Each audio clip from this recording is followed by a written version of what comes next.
In the glittering world of royalty, where every gesture is scrutinized and every word carries weight, one moment can shatter years of carefully maintained facades.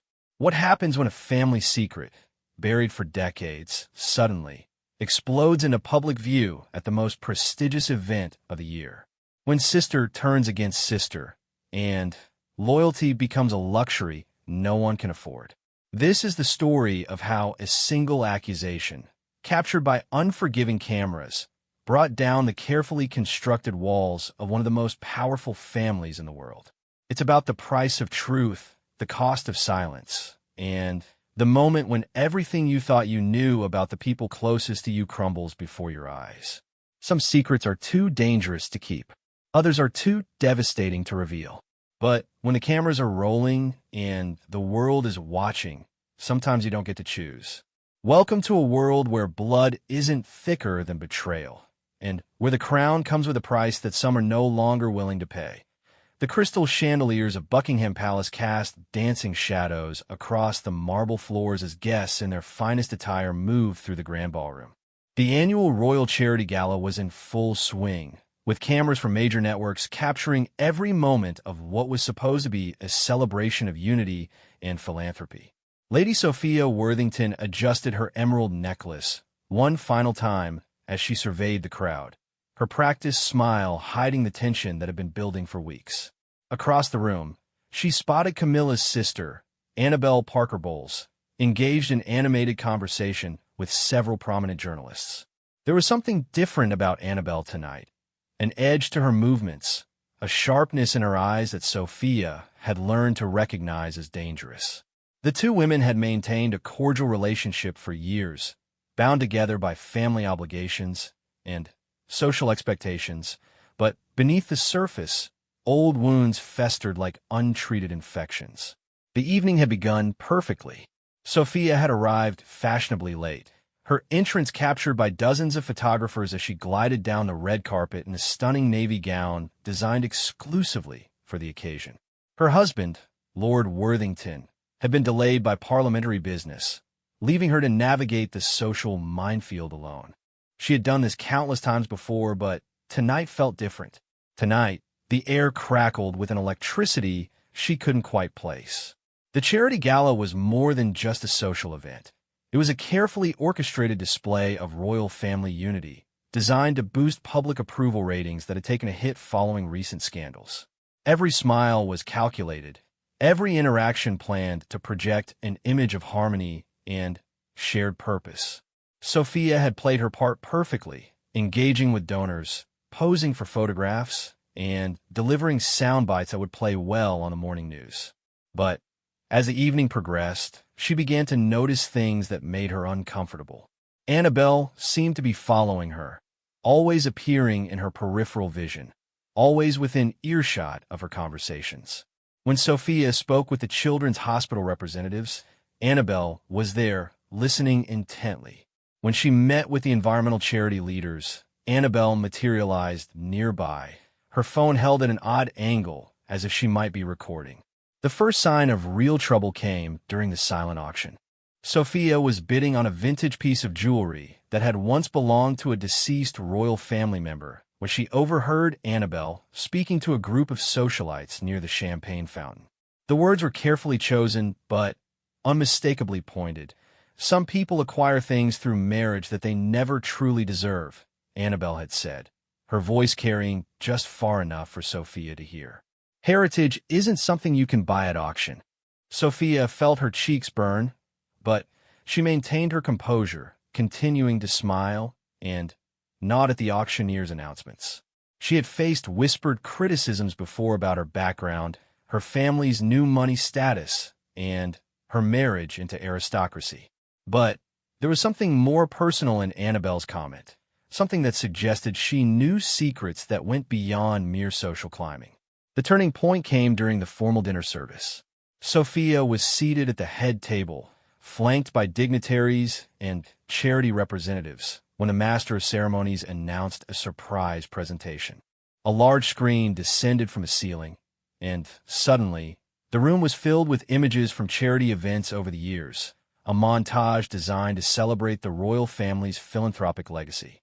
But as the images flashed by, Sophia noticed something that made her blood run cold. Among the photos of ribbon cuttings and hospital visits was a picture she had never seen before. Herself at a private meeting with charity executives 3 months ago, a meeting that was supposed to have been completely confidential. In the photo, she was handing over what appeared to be a large envelope, and her expression was serious, almost furtive. She glanced quickly around the room to see if anyone else had noticed the photograph, but most guests were politely applauding and chatting among themselves. Her eyes found Annabelle's across the room, and the older woman's smile was razor-sharp. There was no doubt now that this was intentional, that Annabelle had somehow obtained this photograph and arranged for it to be included in the presentation. The photograph disappeared as quickly as it had appeared, replaced by more innocuous images of royal family members at various events. But the damage was done. Sophia knew that photo would be scrutinized, analyzed, and questioned. The envelope in the image could be innocent, perhaps just documents or promotional materials. But in the context of recent charity scandals involving misappropriated funds, it looked suspicious. As the evening wound down, Sophia excused herself to powder her nose, her mind racing with possibilities. In the ornate bathroom, she stared at her reflection in the gold-framed mirror, trying to understand what Annabelle's endgame might be. They had never been close, but their relationship had always been civil, bound by their shared connection to the royal family through marriage and blood. When she emerged from the bathroom, she found Annabelle waiting in the corridor, no longer bothering to hide her intentions behind polite smiles and social niceties. The hallway was empty except for the two of them, the sounds of the gala muffled by heavy doors and thick walls. "Enjoying the evening, Sophia?" Annabelle asked, her voice deceptively casual. "It's been lovely," Sophia replied carefully. "The charity raised more money than expected." "Yes, charities can be quite profitable for some people," Annabelle said, her words loaded with meaning. "Though I suppose that depends on how one defines profit." Sophia felt a chill run down her spine. "I'm not sure what you're implying, Annabelle." "I think you know exactly what I'm implying." Annabelle stepped closer, her voice dropping to a whisper. "That photograph was just the beginning, Sophia. I have much more than that." The threat hung in the air between them like a poisonous cloud. Sophia realized that whatever game Annabelle was playing, it was far more serious than social one-upmanship or family rivalry. This was personal, and it was dangerous. "What do you want?" Sophia asked, her voice barely audible. Annabelle's smile widened, but there was no warmth in it. "I want the truth, Sophia, and I'm going to get it one way or another." As the two women stood facing each other in the empty corridor, neither of them noticed the small security camera mounted in the corner, its red light blinking steadily as it recorded their encounter. The evening that had begun with such promise was about to become the first chapter in a scandal that would shake the very foundations of everything they both held dear.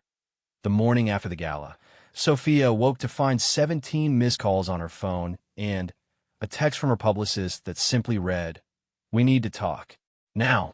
The knot in her stomach that had formed during her confrontation with Annabelle tightened as she scrolled through the messages, each one more urgent than the last. By the time she reached her private study, her secretary had already laid out the morning papers on her desk. The headlines made her blood run cold. "Mysterious envelope. What was Lady Worthington really handing over?" screamed the front page of the Daily Mirror.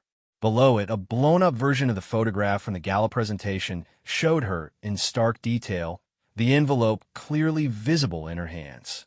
The phone rang before she could process the full extent of the media coverage. It was her publicist, Marcus Chun, his usually calm voice strained with tension. "Sophia, we have a serious problem," he said without preamble.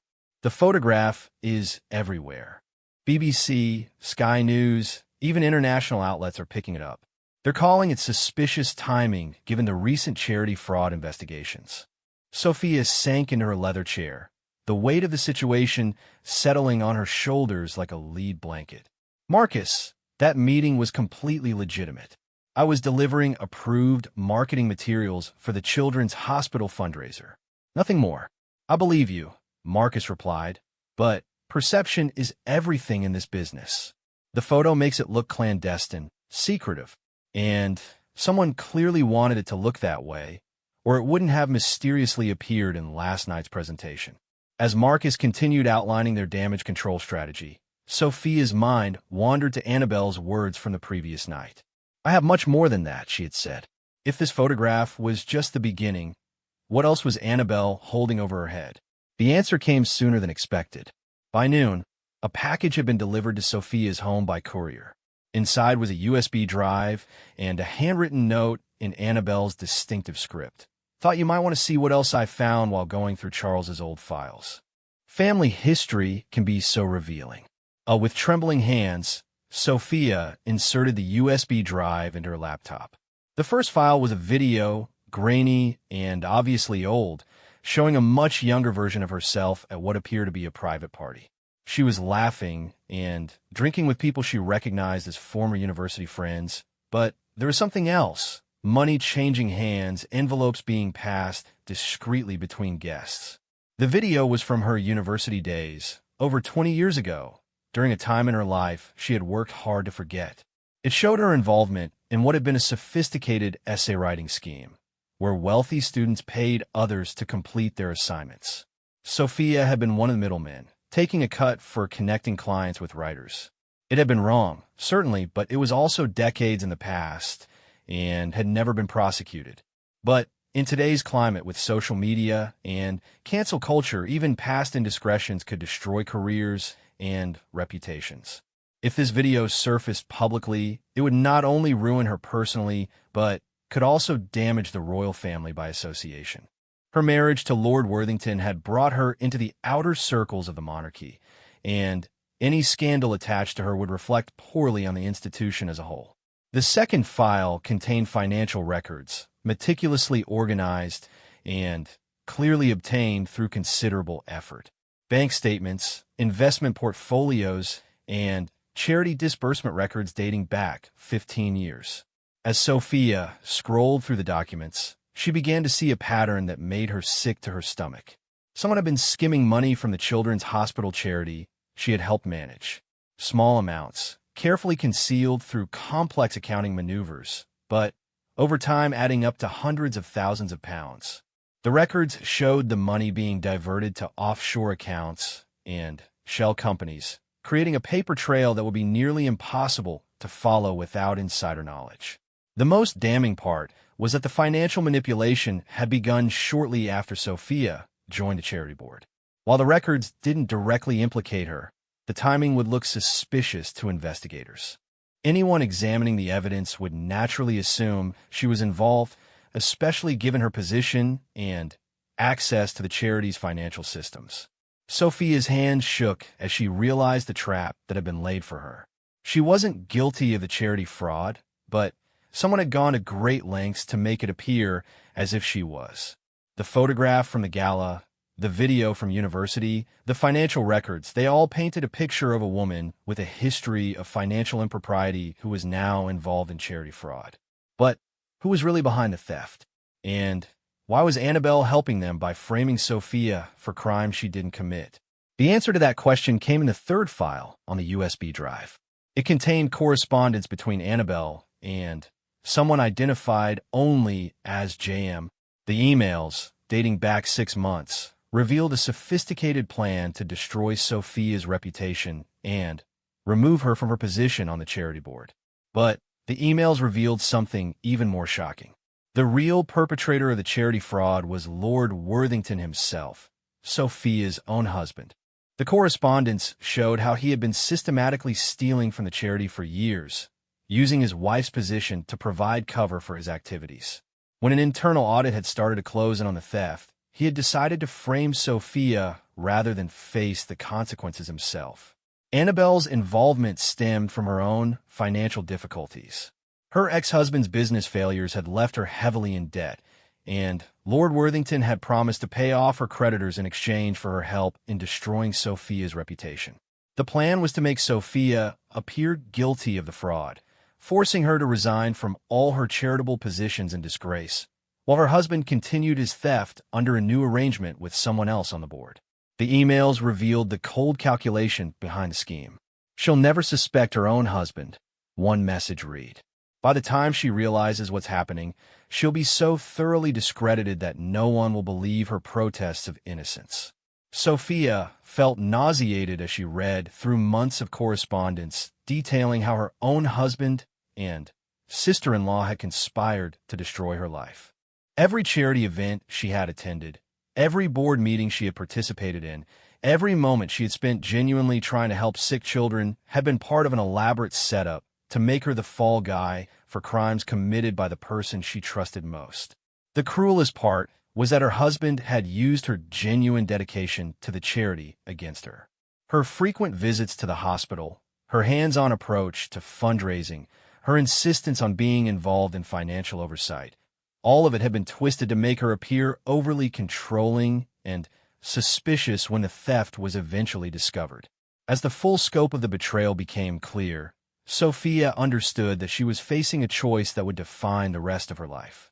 She could remain silent, allow herself to be destroyed to protect her husband and preserve the family name, or she could fight back with the evidence Annabelle had provided. But why had Annabelle given her this information? The final email in the correspondence provided the answer. Lord Worthington had decided to cut Annabelle out of the arrangement, planning to keep all the stolen money for himself rather than pay her debts as promised. Annabelle's decision to expose the plot was motivated by revenge against a man who had betrayed her just as thoroughly as he had betrayed his wife. As Sophia sat in her study, surrounded by the wreckage of everything she had believed about her life, she realized that the gala confrontation had been Annabelle's way of testing the waters, seeing if Sophia would fight back or simply accept her fate.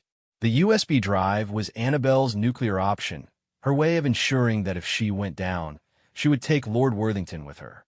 But using this evidence would mean destroying her own marriage and exposing secrets that would devastate not just her husband, but potentially others connected to the charity. It would mean admitting that she had been blind to the corruption happening right under her nose, and it would mean facing the possibility that some people would never believe she wasn't involved. The phone rang again, interrupting her thoughts. This time it was an unknown number, but the voice was familiar. It was Annabelle, calling from what sounded like a busy public place. "Have you had a chance to review my gift?" Annabelle asked without preamble. "Why?" Sophia's voice was hoarse with emotion. "Why are you doing this?" "Because," Annabelle replied, her voice hard as steel. "Sometimes the only way to stop a fire is to burn everything down and start over. The question now is whether you're going to save yourself or whether you're going to let him destroy you to save himself."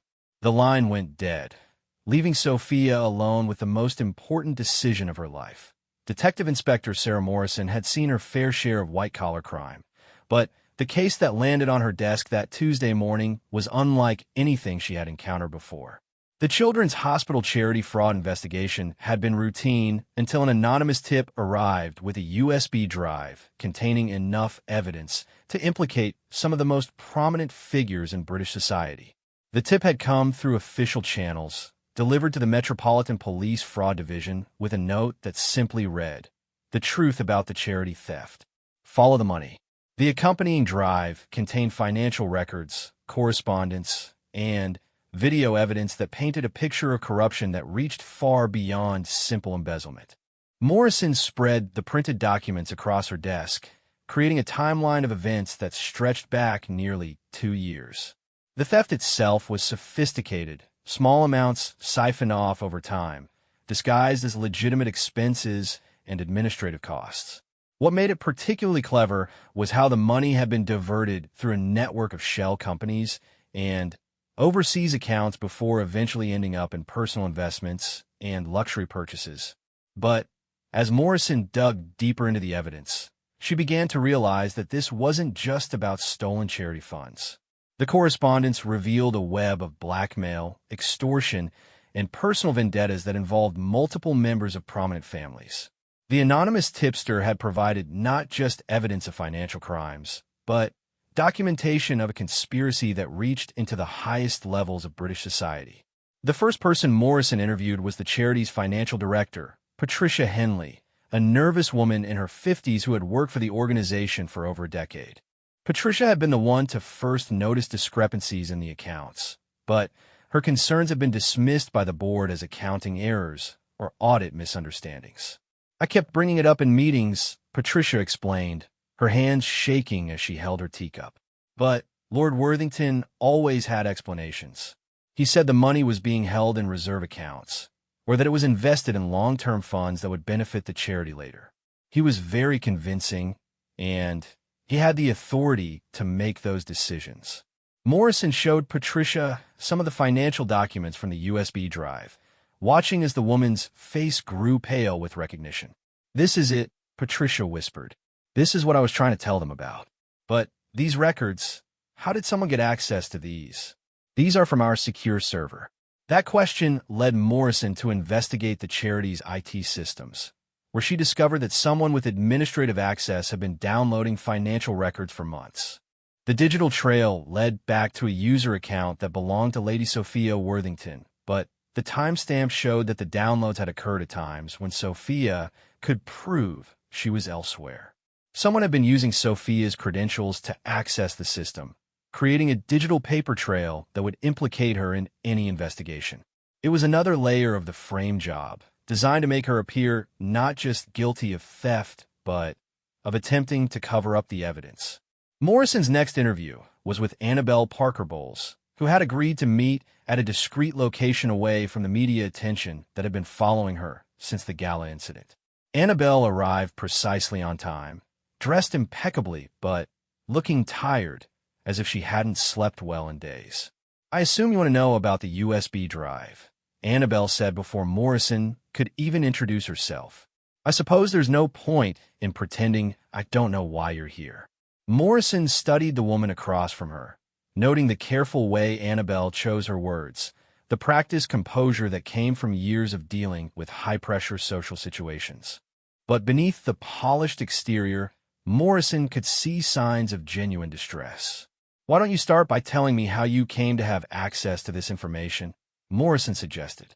Annabelle's story unfolded slowly, each revelation more damaging than the last. She described how Lord Worthington had approached her months ago with a proposition that seemed like a lifeline when she was drowning in debt.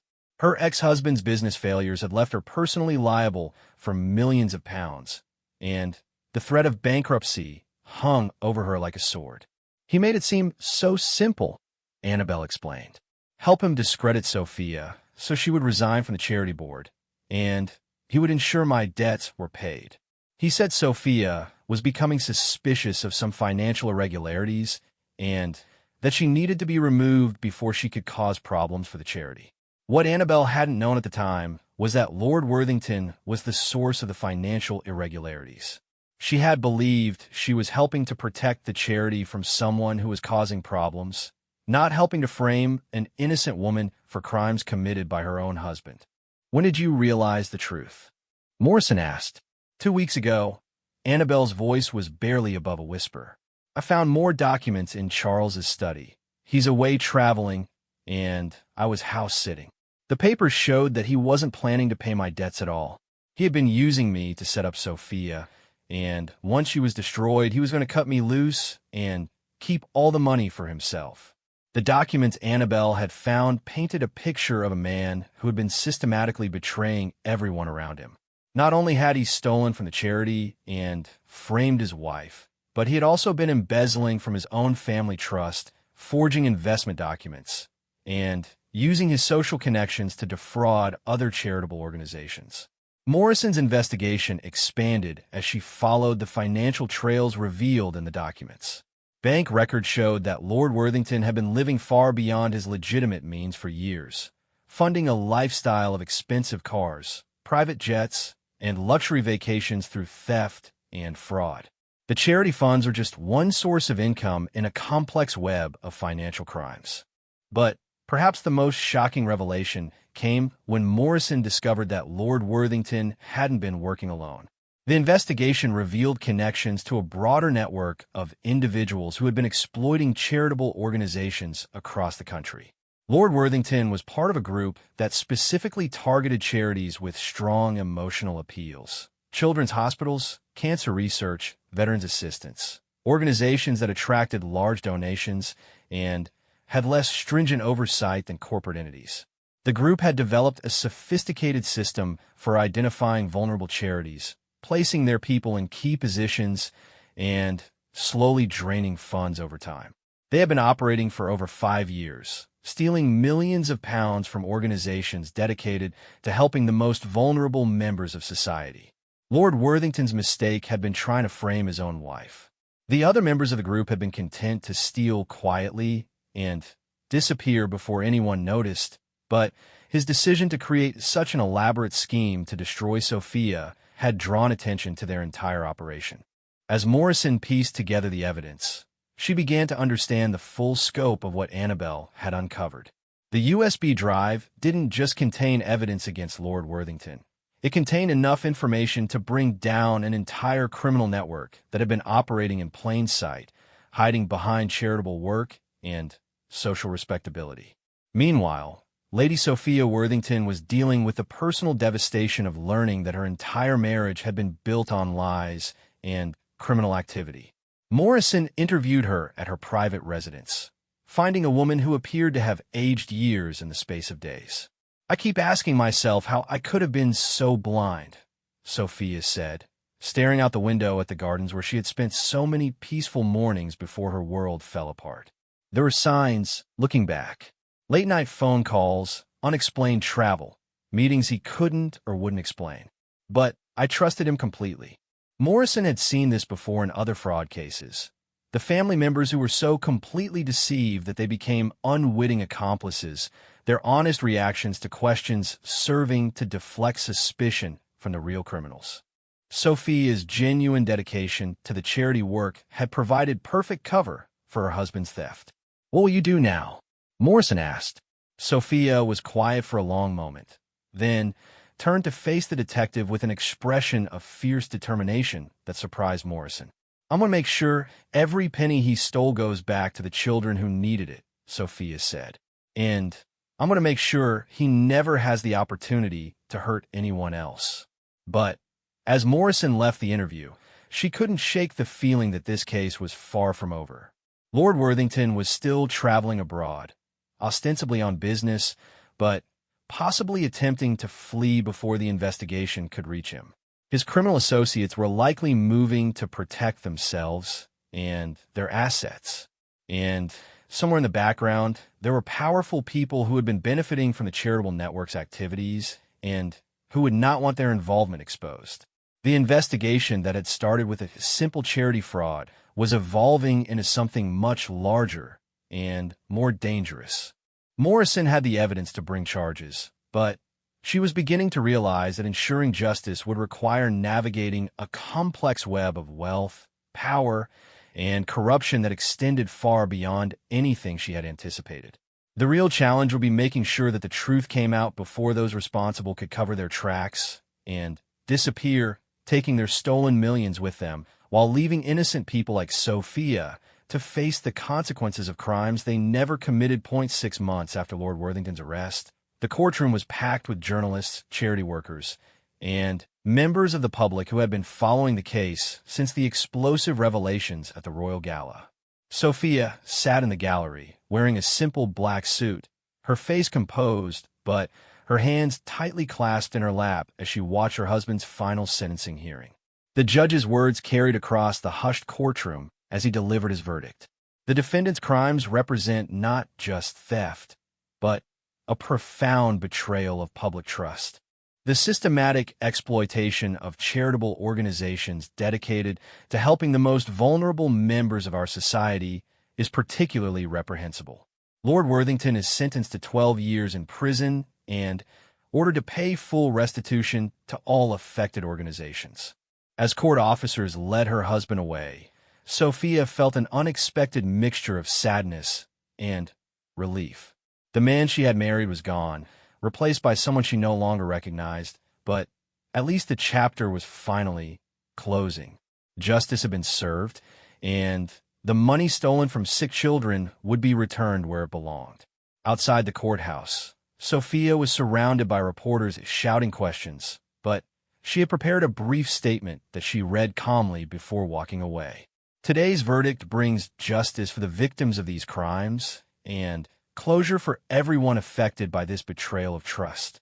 I am committed to ensuring that the money stolen from charitable organizations is returned in full, and I will continue working to strengthen oversight systems to prevent such exploitation in the future. What the reporters didn't know was how dramatically Sophia's life had changed over the past 6 months. The woman who had once been known primarily for her elegant appearances at charity galas had become a fierce advocate for nonprofit accountability and financial transparency. Working closely with Detective Inspector Morrison and financial crime specialists, Sophia had helped trace and recover nearly £8 million in stolen funds. Her intimate knowledge of her husband's habits and social connections had been crucial in identifying hidden assets and uncovering the full extent of the criminal network's activities. The process had been emotionally devastating, but ultimately transformative. As she worked to understand how the fraud had been conducted, Sophia had discovered a passion for forensic accounting and nonprofit governance that she never knew she possessed. She had enrolled in courses, obtained certifications, and begun working with legal experts to develop new systems for protecting charitable organizations. The Swiss bank account Lord Worthington had mentioned contained £3.2 million, which became the cornerstone of a fund Sophia established to compensate organizations that had been victimized by similar schemes. But perhaps more importantly, she had used her social connections and public profile to raise awareness about charity fraud and advocate for stronger regulatory oversight. 3 weeks after the sentencing, Sophia was invited to speak at the annual conference of nonprofit organizations, an event she had attended casually for years, but never as a featured speaker. Standing at the podium before an audience of charity executives and volunteers, she felt nervous but determined. 6 months ago, I thought I understood the charitable sector, she began. I thought good intentions and generous hearts were enough to ensure that donations reached their intended recipients. I was wrong, and that naivety made me an unwitting accomplice in crimes that hurt the very people we were trying to help.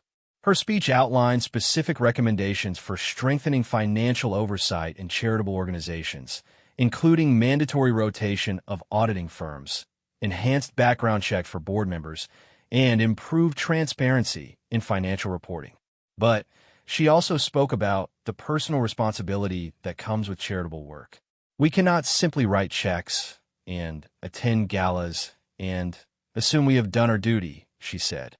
True charitable work requires vigilance, engagement, and a willingness to ask difficult questions, even when those questions might be uncomfortable or socially awkward. The audience response was overwhelmingly positive, with several organizations immediately requesting her assistance in reviewing their own financial procedures.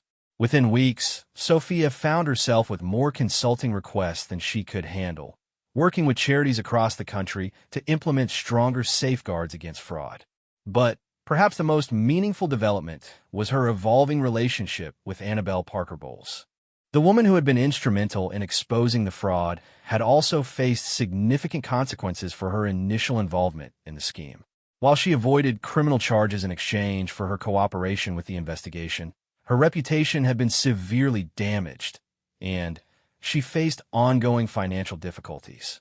Sophia's decision to forgive Annabelle and work with her toward redemption surprised many observers, but she had come to understand that people were capable of both terrible mistakes and genuine redemption.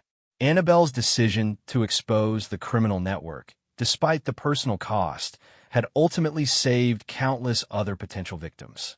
Together, they developed a nonprofit organization dedicated to educating charitable boards about financial oversight and providing pro bono consulting services to smaller organizations that couldn't afford professional auditing services. The partnership was unexpected but effective, combining Sophia's social connections and financial resources with Annabelle's hard-won expertise in recognizing the warning signs of institutional corruption. The criminal network that Lord Worthington had been part of continued to face consequences throughout the year. 7 individuals were ultimately prosecuted, with sentences ranging from 3 to 15 years, depending on their level of involvement. More importantly, the investigation led to comprehensive reforms in how charitable organizations were regulated and monitored. Detective Inspector Morrison, who had been promoted following her successful handling of the case, often reflected on how a single photograph at a charity gala had unraveled such an extensive criminal operation. The investigation had revealed vulnerabilities in the charitable sector that had been exploited by sophisticated criminals for years, but it had also demonstrated the power of courage and truth-telling in the face of overwhelming corruption. 1 year after the gala, Sophia attended the same annual charity event, but this time as the keynote speaker rather than just a wealthy socialite making an appearance. The venue was the same, the chandeliers cast the same dancing shadows, but everything else had changed. She wore a simpler dress, carried herself with a different kind of confidence, and spoke with the authority of someone who had faced the worst kind of betrayal and emerged stronger. Her speech that night focused not on her personal experience, but on the collective responsibility to protect charitable work from those who would exploit it. Last year, in this very room, a photograph was taken that exposed crimes that had been hidden for years, she said, looking out at an audience that included many of the same people who had been present at the previous year's gala.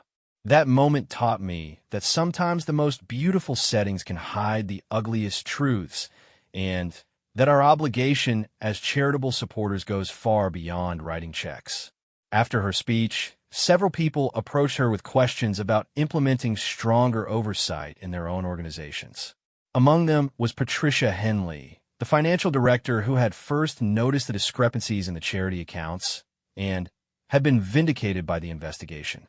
"Thank you," Patricia said simply, "for making sure the truth came out and for showing that people can change and grow even after the worst experiences." As the evening wound down, Sophia found herself standing in the same corridor where Annabelle had confronted her the previous year. This time, she was joined by Detective Inspector Morrison, who had become not just a professional contact, but a genuine friend. "Any regrets?" Morrison asked. Sophia considered the question carefully. The past year had brought public humiliation, personal devastation, and the destruction of everything she had thought she knew about her life. But it had also brought purpose, authenticity, and the satisfaction of knowing that her work was making a real difference in protecting vulnerable organizations and the people they served. "No regrets," she said finally. "I wish it had happened differently, but I wouldn't change where I ended up."